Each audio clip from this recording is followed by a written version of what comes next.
देखिए, बहुत लोग आज के समय में सोचते हैं जिसके पास बहुत सारी ज़मीन है उसके पास बहुत पैसा होगा। उन लोगों को एक बात बताना चाहता हूँ, ध्यान से सुनिएगा आप लोग। पुरखों की ज़मीन अगर किसी के पास है तो वो अमीरी नहीं, वो जिम्मेदारी होती है। बहुत लोग सोचते हैं जिसके पास पुरखों की ज़मीन है वो बहुत अमीर है, उसके पास बहुत पैसा है, लेकिन सच क्या है सुनिए। ज़मीन से पैसा तभी आता है जब मेहनत होती है, वरना ज़मीन बेचते बेचते अमीर से गरीब बनने में ज़्यादा समय नहीं लगता। मैंने अपनी आँखों के सामने कई लोगों को देखा है जिन्होंने पुरखों की ज़मीन बेची, मौज की, शौक़ पूरे किए, और आज वही लोग छोटा मोटा काम करके फिर से खड़े होने की कोशिश कर रहे हैं। याद रखो, पैसे से पैसा बनाना आसान नहीं होता, उसके लिए संघर्ष करना पड़ता है।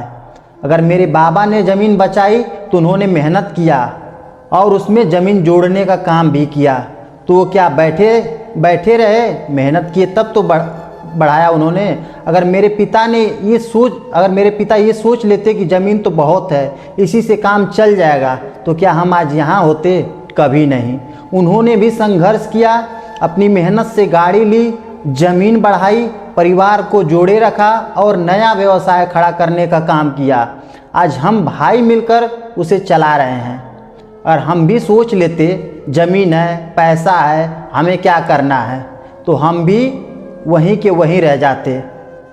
ज़मीन विरासत में मिलती है, मानता हूँ, लेकिन जो पहचान होती है खुद की मेहनत से बनानी पड़ती है। आज की पीढ़ी के लिए मैं एक संदेश देना चाहता हूँ। आज जो लोग दारू, सिगरेट और दिखावे में पैसा उड़ा रहे हैं, एक दिन घर जाकर अपने पिता से पूछिएगा, एक एक रुपया जो जोड़ने में कितनी रातें उन्होंने बिना नींद की काटी होगी, कितनी बार अपनी ज़रूरतों को दबाया होगा, कितनी बार अपने सपनों को टाला होगा, सिर्फ इसलिए कि आपका भविष्य सुरक्षित रहे। वो शौक़ से नहीं थकते, जिम्मेदारी से थक जाते हैं। और आखिरी बात सुनिए आप लोग, अगर जोड़ नहीं सकते तो कम से कम तोड़ो मत। अगर कोई काम बढ़ा नहीं सकते तो कम से कम उसको घटाओ मत। विरासत खर्च करने के लिए नहीं, आगे बढ़ाने के लिए मिलती है। और याद रखो, जो अपनी मेहनत से जोड़ता है वही असली अमीर होता है। अगर मेरी बातें आपको सही लगी तो प्लीज़ लाइक, कमेंट और शेयर करके ज़रूर बताइएगा। राम राम सभी भाइयों को। जय हिंद।